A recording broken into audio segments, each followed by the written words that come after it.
இஸ்லாமிய நண்பரின் பழக்கத்தால உளவாளியாக மாறி உளவு வேலை பார்த்து கைது செய்யப்பட்டிருக்கா ஜோதி மல்ஹோத்ரா. இவளையும் சேர்த்து இன்னொரு 6 பேரை கைது பண்ணியிருக்காங்க. இன்னும் நிறைய பேரை கைதும் பண்ண போறாங்க. இது மாதிரி பன்றிஸ்தானுக்கு உளவு வேலை பார்க்கிறது, பன்றிஸ்தானுக்கு ஆதரவாக வக்காலத்து வாங்குறது, பன்றிஸ்தான்ல இருக்கக்கூடியவர்கள் எல்லாருமே உத்தம சீலர்கள் அப்படின்ற மாதிரி நெரேட்டிவ் செட் பண்றதுன்னு தமிழகத்திலும் நிறைய யூடியூபர்ஸ் எல்லாம் இருக்காங்க. அந்த லிஸ்ட்ல நம்ம மதன் கௌரியும் இருக்கான். அந்த மதன் கௌரியும் கைது பண்ணணும். எப்படி ஜோதி மல்ஹோத்ராவை கைது பண்ணீங்களோ அதே மாதிரி மதன் கௌரியை கைது பண்ணணும் அப்படின்ற மாதிரி நம்ம பசங்க ட்விட்டர் பக்கத்துல கங்கனை கட்டிட்டு சுத்திட்டு இருக்காங்க. கைது செய்யப்பட்ட இந்த பெண் யூடியூபர், மற்றவர்கள், அப்புறம் கைது செய்யப்படணும்னு சொல்ற இந்த மதன் கௌரி, இவங்க எல்லாருமே உண்மையிலேயே உளவாளியா, உளவு வேலை பார்த்திருக்காங்களா? இதுங்களாம் உளவு வேலை பார்க்கிற வரைக்கும் நம்ம நாட்டினுடைய உளவுத்துறை, நம்ம நாட்டினுடைய இன்டெலிஜென்ஸ் என்ன பண்ணிட்டு இருந்தாங்க அப்படிங்கறத பற்றி தான் இந்த வீடியோல நம்ம தெளிவா பார்க்க போறோம். சோ தயவு செய்து இந்த ஒரு வீடியோவை கொஞ்சம் ஃபுல்லா பாருங்க. ஏன்னா 2-3 நாளா இந்த ஒரு விவகாரம் குறித்து நிறைய ஆர்டிகல்ஸ்லாம் ரிசர்ச் பண்ணி நிறைய விஷயத்த கேதர் பண்ணி உங்களுக்காக இந்த ஸ்கிரிப்ட பண்ணியிருக்கேன். சோ தயவு செய்து இந்த ஒரு வீடியோவை ஃபுல்லா பாருங்க. எப்பொழுதும் எதிராசன் வடிவழகு என் இதய தொழுதால் இல்லை எனக்கெதிர் இல்லை எனக்கெதிர் இல்லை எனக்கெதிரே ஸ்ரீமதே ராமானுஜாய நமஹா. எனதருமை தேசியவாதிகள் அனைவருக்கும் வணக்கம். பன்றிஸ்தான் ராணுவத்துல ஒரு உளவு அமைப்பு இருக்கு. அதோட பேரு ISI. ஓகேங்களா? ISI. ISISன்னு ஒண்ணு இருக்கு. அது இஸ்லாமிய பயங்கரவாத அமைப்பினுடைய பெயரு. பட் இது வெறும் ISI மட்டும்தான். இந்த உளவு அமைப்பானது பன்றிஸ்தான் ராணுவத்தினுடையது. அதை மட்டும் கொஞ்சம் கிளியரா புரிஞ்சுக்கோங்க. இந்த பன்றிஸ்தான் உளவு அமைப்புக்கு தான் இங்க இருக்கக்கூடிய இந்த ஜோதி மல்ஹோத்ரா உட்பட இன்னும் ஒரு 6-7 பேர் உளவு வேலை பார்த்திருக்காங்க. அவங்க எல்லாருமே இப்ப கைதும் பண்ணியிருக்காங்க. கடைசியா இப்போ ஒரு நாள் முன்னாடி அர்மன் அப்படின்ற ஒருத்தனை கைது பண்ணிருக்காங்க. அவன் சில சென்சிட்டிவான விஷயங்களை லீக் பண்ணிருக்கா அப்படின்னு சொல்லி அவனை கைது பண்ணிருக்காங்க. இது வரைக்கும் கிட்டத்தட்ட ஒரு 7-8 பேரை உளவு வேலை பார்த்ததா சொல்லி கைது பண்ணிருக்காங்க. ஆனா இந்த பெண் யூடியூபர் ஜோதி மல்ஹோத்ரா இருக்கா இல்லையா, அவ குறித்தான செய்தி மட்டும்தான் பயங்கர வைரலா பேசப்பட்டு வந்துட்டு இருக்கு. எல்லாருமே அந்த பெண் யூடியூபரை குறித்து மட்டும்தான் பேசிட்டு இருக்காங்க. ஏன்னா அவ ஒரு யூடியூபர், நான் விளாக் பண்றேன், பல நாடுகளை எக்ஸ்ப்ளோர் பண்ண போறேன்னு சொல்லி ஏகப்பட்ட நாடுகளுக்கு டிராவல் பண்ணிருக்கா. இந்தியால இருக்கக்கூடிய பன்றிஸ்தான் தூதரக அதிகாரி கூட கொஞ்சம் க்ளோஸாவும் இருந்திருக்கா. பல இடங்களுக்கு இந்த பன்றிஸ்தான் அதிகாரி கூட இவ டிராவல் பண்ணிருக்கா. முக்கியமா இவ பன்றிஸ்தானுக்கு போகும்போது பன்றிஸ்தானை பயங்கரமா புகழ்ந்து தள்ளியிருக்கா. ஆஹா ஓஹோன்லாம் பேசியிருக்கா. அந்த எல்லா வீடியோஸுமே நல்ல வியூஸ் போயிருக்கு, பயங்கரமா ரீச்சும் ஆகியிருக்கு. இப்போ இந்த பெண் யூடியூபர் உளவு வேலை பார்த்து கைதானதுனால இவளை குறித்தான செய்திகள் தான் எல்லாருமே பேசி வந்துட்டு இருக்காங்க. மத்த அந்த 6-7 பேர் குறித்து பெருசா யாரும் பேசுறதே இல்ல. இவ ஃபர்ஸ்ட் டைம் பன்றிஸ்தானுக்கு போயிட்டு வந்ததுக்கு அப்புறமா இஷான் உர் ரஹீம் அப்படின்ற தனிஷ் என்ற நபர் கூட பழகியிருக்கா. இஸ்லாமிய நபர் கூட பழகியிருக்கா. அவன் தான் இவளோட பாய் பெஸ்டியாவும் இருந்திருக்கான். இவன் தான் இந்தியால இருக்கக்கூடிய பன்றிஸ்தான் தூதரக அதிகாரியும் கூட. பன்றிஸ்தானை சேர்ந்த பன்னி இவன் கூட சேர்ந்துதான் இந்த ஜோதி மல்ஹோத்ரா உளவு வேலை பார்த்ததாகவும் சொல்றாங்க. உங்களுக்கே நல்லாவே தெரியும், நம்முடைய பாரதம் பன்றிஸ்தான் கூட சண்டை போட ஆரம்பிச்சதுக்கு அப்புறமா, இல்ல ஆரம்பிக்கிறதுக்கு முன்னாடியே, இந்த சண்டையானதை ஆரம்பிக்கிறதுக்கு முன்னாடியே பன்றிஸ்தானை சேர்ந்த எல்லாரும் இந்த நாட்டை விட்டு வெளியேறணும்னு சொல்லியிருந்தாங்க. ஏகப்பட்ட பன்றிஸ்தான் அதிகாரிகளையும் நாட்டை விட்டு விரட்டி அடிச்சாங்க. அப்பதான் இந்த பன்றிஸ்தான் தூதரக அதிகாரியும் அப்புறம் நம்ம ஜோதி மல்ஹோத்ராவினுடைய பாய் பெஸ்டியுமான இஷான் உர் ரஹீமையும் துரத்தி அடிச்சு விட்டாங்க. அதுக்கப்புறமா தான் இந்த ஜோதியை கைதும் பண்ணியிருக்காங்க. வாட்ஸ்அப், டெலிகிராம், ஸ்னாப்சாட் இத மாதிரி இருக்கக்கூடிய இந்த சோசியல் மீடியா அப்ளிகேஷன் மூலமா இவ ஏகப்பட்ட தகவல்கள் கொடுத்திருக்கிறதா சொல்றாங்க. இவ என்ன மாதிரியான விஷயங்களை உளவு பார்த்திருக்கானா, இந்தியால இருக்கக்கூடிய முக்கியமான இடங்களை குறித்தான டீடைல்ஸ், அதுக்கப்புறமா முக்கியமான திட்டங்கள் செயல்படுத்தக்கூடிய இடங்கள், அந்த இடங்களுடைய விவரங்கள், இது எல்லாத்தையுமே இவ ஷேர் பண்ணியிருக்கா. உளவு வேலை பார்த்து ஷேர் பண்ணியிருக்கா. அண்ட் ஆல்சோ ஹையர் அபிஷியல்ஸ் கூட இவ இந்தோனேஷியால இருக்கிற பாலிக்கு போயிருக்கா.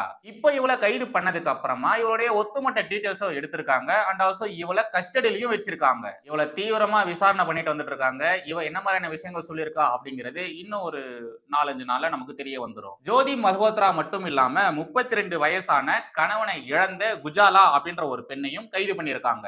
இந்த குஜாலா பன்றிஸ்தான் விசா வாங்குறதுக்காக பன்றிஸ்தான் தூதரக அலுவலகத்துக்கு போயிருக்கா. ஃபர்ஸ்ட் டைம் இவ போறச்ச இவளுடைய விசாவை கேன்சல் பண்ணிருக்காங்க. இது எல்லாமே ஒரு மாதிரி ட்ரிக் தான். அதாவது பன்றிஸ்தானுக்கு ஃபர்ஸ்ட் டைம் நீங்க விசா அப்ளை பண்ணும்போது உங்களுக்கு கிடைக்கலனா, அதுக்கப்புறம் அங்க இருக்கக்கூடிய அதிகாரிகள் உங்களுக்கு ஹெல்ப் பண்ற மாதிரி ஹெல்ப் பண்ணி அப்புறம் அவங்களுக்கு தேவையான விஷயங்களை உங்க மூலியமா சாதிச்சுப்பாங்க. அதுலயும் முக்கியமா பெண்களை தான் டார்கெட் பண்ணி இது மாதிரியான விஷயங்களை அந்த பன்றிஸ்தான் பன்றிகள் பண்ணிருக்கானுங்க. அதே மாதிரியான ஒரு விஷயத்தை தான் இந்த குஜாலா விவகாரத்திலையும் பண்ணிருக்காங்க. இவ விசா வாங்குறதுக்காக போயிருந்தா இல்லையா, அந்த நேரத்துல அங்கிருந்த அதிகாரி யாருன்னா வேற யாரும் கிடையாது, இந்த ஜோதி மல்ஹோத்ராவினுடைய பாய் பெஸ்டி இருக்கா இல்லையா, அவன் தான். அவன் என்ன பண்ணிருக்கான், இந்த குஜாலாவுக்கு பயங்கரமா லைன் விட்டுருக்கான். ரொம்ப க்ளோஸாலாம் பேசியிருக்கான். நான் உன்னை கல்யாணம் பண்ணிக்கிறேன்னு சொல்லி ஆசை வார்த்தைகள்லாம் பேசி இவ கூட, இந்த குஜாலா கூட க்ளோஸாவும் இருந்திருக்கான். வெறும் க்ளோஸா மட்டும் மூவ் பண்ணாம ஏகப்பட்ட பணத்தை இந்த குஜாலாவுக்கு அந்த பன்ரிஸ்தான் அதிகாரி கொடுத்திருக்கா. அண்ட் ஆல்சோ அவனுக்கு தேவையான விஷயங்கள் இவ மூலியமா அவன் பண்ணவும் செஞ்சிருக்கா. சோ இவ காசு வாங்கி அவனுக்கு தேவையான விஷயங்கள்லாம் செஞ்சு கொடுத்திருக்கா, உளவு வேலையை பார்த்திருக்கா சொல்லிதான் இப்ப இந்த குஜாலாவையும் கைது பண்ணிருக்காங்க. அதே மாதிரி பஞ்சாபை சேர்ந்த யாமின் முகமது, ஹரியானாவை சேர்ந்த தேவேந்திர சிங் தில்லான் இத மாதிரி தொடர்ந்து கைது பண்ணிட்டே இருக்காங்க. இப்ப இந்த விவகாரங்கள்ல எனக்கு சில சந்தேகங்கள் இருந்தது ஓகேங்களா. லாஜிக்கான சில கேள்விகள் இருந்தது. எவ்வளவு யோசிச்சு பார்த்தாலும் எனக்கு அதுக்கு பதிலே கிடைக்கவே இல்லை. அதுக்கப்புறமா மறுபடியும் இத மாதிரியான விவகாரங்கள் குறித்து நிறைய விஷயங்கள் தேடி படிக்க ஆரம்பிச்சேன். நிறைய ஆர்டிகல்ஸ் எல்லாம் படிக்க ஆரம்பிச்சேன். அதுக்கப்புறமா தான் எனக்கு இருந்த சந்தேகங்கள் எல்லாமே கிளியர் ஆச்சு. ஒரு சொல்யூஷனே கிடைச்சது. அதை பத்தி தான் நான் உங்களுக்கு இப்போ சொல்ல போறேன். இந்த பெண் யூடியூபர் ஜோதி மல்ஹோத்ரா இருக்கா இல்லையா, இவர் 2023ல பாகிஸ்தானுக்கு போயிட்டு வந்ததுக்கு அப்புறமா உளவு வேலை பார்க்க ஆரம்பிச்சா அப்படின்ற மாதிரி எல்லாம் சொல்றாங்க. அப்போ எனக்கு வந்த கேள்வி என்னன்னா, 2023 இருந்து இவ உளவு வேலை பார்க்கறானா, அது வரைக்கும் நம்ம நாட்டினுடைய உளவுத்துறை என்ன பண்ணிட்டு இருந்தாங்க, ஏன் ஆரம்பத்திலே பிடிக்கவே இல்லை அப்படின்ற ஒரு கேள்வி இருந்தது. நம்ம நாட்டினுடைய உளவுத்துறை என்ன மிச்சர் சாப்பிடுறாங்களா, அவங்களுடைய வேலையே இதுதானே, இந்த வேலையை பார்க்காம அவங்க வேற என்னத்தை தான் பார்த்துட்டு இருந்தாங்க, உளவுத்துறையில இருந்துகிட்டு அந்த வேலை கூட இவங்க ஒழுங்கா பார்க்க மாட்டாங்களா அப்படின்ற மாதிரியான கேள்விகள் எனக்கு தொடர்ந்து வந்துட்டே இருந்தது. கண்டிப்பா உங்களுக்கும் இந்த சந்தேகங்கள் வந்திருக்கும், இதே கேள்விகள் உங்களுக்கும் வந்திருக்கும். இப்போ அதெல்லாம் தான் நான் உங்களுக்கு கிளியரா எடுத்து சொல்ல போறேன். எப்படி பல விஷயங்கள் தேடி படிச்சதுக்கு அப்புறமா இந்த சந்தேகங்கள் எனக்கு நிவர்த்தியாச்சோ, அந்த கன்வின்சிங்கான விஷயங்கள் எனக்கு கிடைச்சதோ, அதை நான் உங்களுக்கு எடுத்து சொல்றேன். உங்களையும் கன்வின்ஸ் பண்ண பாக்குறேன். இந்த ஜோதி மல்ஹோத்ராவை கைது பண்றதுக்கு 2 முக்கியமான காரணங்கள் சொல்றாங்க. ஐ மீன் இவ இத மாதிரி உளவு வேலை பார்த்ததா 2 முக்கியமான பாயிண்ட்கள் சொல்றாங்க. ஏ, இந்தியால இருக்கக்கூடிய முக்கியமான இடங்களுடைய விவரங்களை இவ ஷேர் பண்ணிருக்கா, அது குறித்தான விஷயங்கள் இவ எடுத்து சொல்லியிருக்கா. பி, சில முக்கியமான செயல் திட்டங்கள் எங்கெங்கெல்லாம் நடக்கும், அந்த இடங்கள் எப்படி இருக்கும் அப்படின்ற மாதிரியான விவகாரங்களை இவ எடுத்து சொல்லியிருக்கா. அந்த இடங்கள் குறித்தான டீடைல்ஸை இவ எடுத்து சொல்லியிருக்கா. இதுல எனக்கு வரக்கூடிய சந்தேகம் என்னன்னா, இத மாதிரியான விஷயங்களை ஜஸ்ட் கூகுள்ல போட்டாலே உங்களுக்கு எல்லாமே கிடைச்சிரும். இந்தியால இருக்கக்கூடிய முக்கியமான இடங்கள் என்னென்ன அப்படின்ற மாதிரி நீங்க கூகுள்ல போட்டாலே உங்களுக்கு எல்லா டீடைல்ஸும் வந்துரும். அதே மாதிரி முக்கியமான செயல் திட்டங்கள் செயல்படுத்தக்கூடிய இடங்கள் குறித்தான விஷயங்களும் உங்களுக்கு இதே கூகுள்லயே கிடைச்சிரும். எல்லாம் ஓப்பன் சோர்ஸ்ல தான் இருக்கு. நாம ஒன்னும் சப்பமொக்க சைனாக்கார மாதிரிலாம் தனியா ஒரு சர்ச் இன்ஜின்லாம் வச்சு இல்ல. அதே மாதிரி இந்தியால உருவாக்கப்பட்ட, இந்தியர்களுக்காக உருவாக்கப்பட்ட சோசியல் மீடியாவை யாரும் பெருசா யூஸே பண்றதில்ல. இந்தியர்களே அந்த சோசியல் மீடியா பிளாட்ஃபார்ம்ஸை யூஸ் பண்றதில்ல.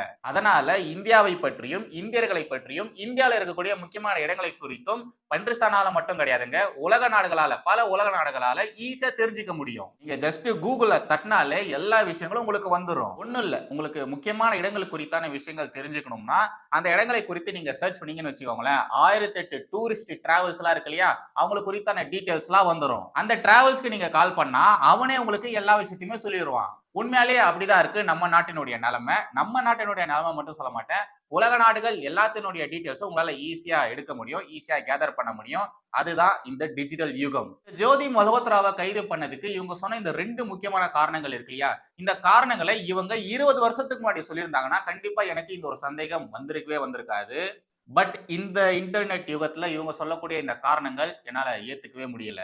அதுக்கு இந்த ஜோதி மல்ஹோத்ரா, குஜாலா, மற்ற இஸ்லாமியர்கள், அப்புறம் கைது செய்யப்பட்டிருக்கக்கூடிய அந்த உளவாளிகள், இவங்க எல்லாருமே நல்லவர்கள், வல்லவர்கள், அவங்க இந்தியாவிற்கு எதிராக எந்த ஒரு விஷயமும் செய்யவே இல்லை அப்படின்ற மாதிரிலாம் சொல்ல மாட்டேன். ஏன்னா அவங்க எல்லாருமே இந்தியா மீது வெறுப்பு உடையவர்கள் தான், தேச விரோத எண்ணங்கள் உடையவர்கள் தான். பாஜக எதிர்ப்புன்னு சொல்லி இங்க நிறைய பேர் இந்தியாவிற்கு எதிரான கருத்துக்கள் சொல்றாங்க இல்லையா, அத மாதிரியான கூட்டத்தை சேர்ந்தவங்க தான் இவங்க எல்லாருமே. அதுக்குன்னு இவங்க எல்லாருமே உளவாளிகள் சொல்றாங்க இல்லையா, அதுதான் என்னால ஏத்துக்க முடியல, ஏத்துக்கிறதுக்கு கொஞ்சம் கஷ்டமா இருக்கு. என்ன உளவு வேலை பார்த்திருப்பாங்க, எப்படி உளவு வேலை பார்த்திருப்பாங்க, என்ன மாதிரியான இன்ஃபர்மேஷன்ஸ் அவங்க பாஸ் பண்ணிருப்பாங்க, அந்த பன்ரிஸ்தான் தூதரக அதிகாரி இன்னும் எத்தனை பொண்ணுங்களை ட்ராப் பண்ணி அவனுக்கு தேவையான விஷயங்களை அவன் பண்ணி முடிச்சிருக்கான், இவ என்ன மாதிரியான உளவு வேலைகள் பார்த்திருக்கான், இவ ISIக்கு என்ன மாதிரியான விஷயங்களை பாஸ் பண்ணிருக்கான், எந்த ஒரு விஷயமும் இப்போ வரைக்கும் வெளியே வரவே இல்லை. இந்த ஸ்பை யூடியூபர்ஸ் எல்லாம் கைது அப்படின்ற மாதிரியான செய்தி பார்த்ததுக்கு அப்புறமா நான் இந்த ஹாலிவுட் படத்துல எல்லாம் வரும் பாத்தீங்களா, அத மாதிரிலாம் நினைக்க ஆரம்பிச்சிட்டேன். நம்ம ஊரு ஜேம்ஸ் பாண்டு, அஜித் தோவால் இருக்காரு இல்லையா, அவர் மாதிரி பல தரமான சம்பவங்களை இதுங்க இறங்கி செஞ்சிருக்குங்க அப்படின்ற மாதிரிலாம் யோசிச்சு பார்த்துட்டேன். பட் அது மாதிரியான விஷயங்கள் எதுவுமே இந்த விவகாரங்கள்ல நடக்கவே இல்லை. நான் இந்த 2-3 நாளா படிச்ச எல்லா ஆர்டிகல்ஸ்லுமே அவங்க எல்லாருமே சொன்ன விஷயங்கள் என்னன்னா, இந்த ஜோதி மல்ஹோத்ரா இருக்கா இல்லையா, இவள அவங்க எல்லாருமே ஹனி டிராப்க்கு யூஸ் பண்ற ஒரு பெண்ணா தான் யூஸ் பண்ணிருக்காங்க. அண்ட் அத மாதிரி ரொம்ப க்ளோஸா அந்த அதிகாரிகள் கூட, பன்ரிஸ்தான் அதிகாரிகள் கூட இருக்கும் பொழுது, அந்த நேரத்துல உளவு செய்திகளை இவ பாஸ் பண்ணிருக்கா அப்படின்ற மாதிரியும் சொல்றாங்க. அது என்ன உளவு வேலை, என்ன மாதிரியான விஷயங்களை இவ பாஸ் பண்ணியிருக்கா அப்படிங்கிறது குறித்தான விஷயங்கள் எதுவுமே வெளியிடப்படல. மேபி இன்னும் ஒரு 5 வருஷம், 10 வருஷம் கழிச்சு வேணா அந்த எல்லா விவகாரங்களும் வெளிய விடலாம்.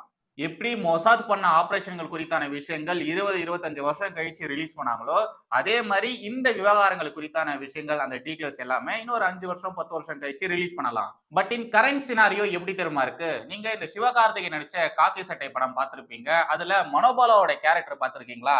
அந்த கேரக்டர் மாரி தான் இந்த 6 பேருமே. கைது செய்யப்பட்ட இந்த 6 பேருமே அந்த மனோபாலா கேரக்டர் மாரி தான். சில பல ஆர்டிகல்ஸ்லாம் படிக்கும்போது கண்டிப்பா இந்த 6 பேர் உளவாளியா இருக்கிறதுக்கு 100% வாய்ப்பே இல்ல அப்படின்ற மாரி தான் எனக்கு தோணுச்சு.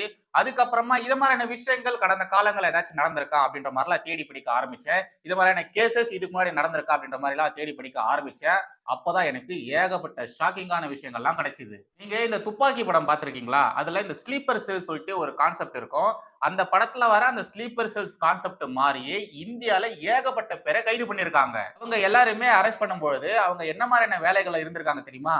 செருப்பு தைக்கிறது, ஷூக்கு பாலிஷ் போடுறது, டீ விக்கிறது, அதுக்கப்புறம் இந்த சைனீஸ் செஃப் இருப்பார் இல்லையா? இந்த ஃப்ரைட் ரைஸ் அது இதெல்லாம் பண்ணுவாங்க இல்லையா?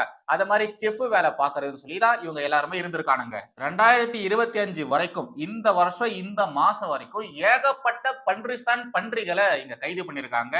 உளவு வேலை பார்த்ததா சொல்லி கைது பண்ணிருக்காங்க. நாட் ஒன்லி பன்றிஸ்தான், ஆல்சோ இந்த சப்பமுக்க சைனாக்காரர் இருக்கா இல்லையா? இவனுங்க நாட்டை சேர்ந்த உளவாளிகளையும் இங்க கைது பண்ணிருக்காங்க. லாஸ்ட் 3 மந்த்ஸ்ல மட்டும் பாத்தீங்கன்னா யாமின் முகமது, உசாலா, பாட்டான் கான், ரகீப், ஹிலாஹி, முஜிப் ரஹ்மான், ஃபயாஸ் ஷேக், தல்ஹா கான் இதுங்க எல்லாருமே இந்தியர்கள் தான் இங்க இருந்துகிட்டு பன்றிஸ்தானுக்கு இதுங்க உளவு வேலை பார்த்திருக்குங்க. இதுங்களை கைது பண்ணிருக்காங்க. லாஸ்ட் 3 மந்த்ஸ்ல மட்டும் இத்தனை பேரை கைது பண்ணிருக்காங்க. உளவு வேலை பார்த்த பெண் யூடியூபர் கைது அப்படின்ற மாதிரி செய்தி பார்த்ததுக்கு அப்புறமா எனக்கு ஒரு குழப்பம் இருந்தது, எனக்கு ஒரு சந்தேகம் இருந்ததுன்னு சொன்னேன் இல்லையா? இது மாதிரிலாம் நடக்கிறதுக்கு என்ன வாய்ப்பு இருக்கு? அப்படி அவ என்னத்த உளவு வேலை பார்த்திருப்பா அப்படின்ற மாதிரி சந்தேகங்கள் எனக்கு வந்ததுன்னு சொல்லியிருந்தேன் இல்லையா? பட் அவ ஒரு யூடியூபரா இருந்திருக்கா. அவ பயங்கரமா பல விஷயங்கள்லாம் சோசியல் மீடியால இன்ஸ்டாலலாம் பண்ணியிருக்கா. அவ ஒரு பப்ளிக் ஃபிகரா பயங்கரமா ரீச்சும் ஆகியிருக்கா. அதனால மட்டும்தான் அவ உளவு வேலை பார்த்து கைதானது இங்க வந்து பெரிய அளவுல பேசும் பொருளா மாறி இருக்கு. இந்தியா முழுக்க பெரிய அளவுல பேசும் பொருளா மாறி இருக்கு. பட் அவள மாதிரியே நிறைய பேர் கைது செய்யப்பட்டிருக்காங்க. லாஸ்ட் 3 மந்த்ஸ்ல மட்டும் ஏகப்பட்ட இஸ்லாமியர்களை கைது பண்ணியிருக்காங்க. இந்த விஷயங்கள்லாம் பெரிய அளவுல பேசும் பொருளா மாறவே இல்ல. பட் இவ யூடியூபரா இருந்திருக்கா, ஒரு பெண்ணா இருந்திருக்கா. பெண்ணா இருந்து பல பேர் கூட தொடர்புல இருந்து பல வேலைகளை பார்த்ததுனால இவள பயங்கரமா எல்லாரும் பேசிட்டு வராங்க. இவ குறித்தான செய்திகளும் பேசப்பட்டு வந்துட்டு இருக்கு. சோ உளவாளி அப்படின்றது, இந்த ஸ்பை வேலை பாக்குறது அப்படின்றது ஹாலிவுட் படத்துல வர இந்த சீக்ரெட்டான மிஷினை முடிக்கிறது மட்டும் கிடையாது. தேச விரோத செயல்கள் இருக்கு இல்லையா? நம்ம நாட்டிற்கு எதிராக எதிரி நாடுகளுக்கு ஆதரவாக இவங்க பண்ணக்கூடிய விஷயங்கள் இருக்கு இல்லையா? அதுவும் உளவு வேலைகள் தான். இல்லாத ஒரு விஷயத்த இருக்கிற மாதிரி காட்டி எதிரி நாடுகள் எல்லாருமே ரொம்ப ரொம்ப நல்லவர்கள் அப்படின்ற மாதிரிலாம் இங்க இருக்கக்கூடிய சோசியல் மீடியா இன்ஃபுளுசர்ஸ்லாம் ஒரு நெரட்டிவ செட் பண்றாங்க இல்லையா? நம்ம நாட்டுக்குள்ள உட்கார்ந்துகிட்டு எதிரி நாடுகள் எல்லாருமே பயங்கரமானவர்கள், அவங்க ரொம்ப நல்லவர்கள், அந்த நாட்டுல இல்லாத வசதிகளே கிடையாது அப்படின்ற மாதிரி அந்த எதிரி நாடுகளை புகழ்ந்து நம்ம நாட்டை தாழ்த்தி பேசுவானுங்க இல்லையா? அத மாதிரி நெரட்டிவ் செட் பண்றாங்க இல்லையா? அதுவும் இந்த ஒரு விஷயத்துல அடங்கும். உங்களுக்கு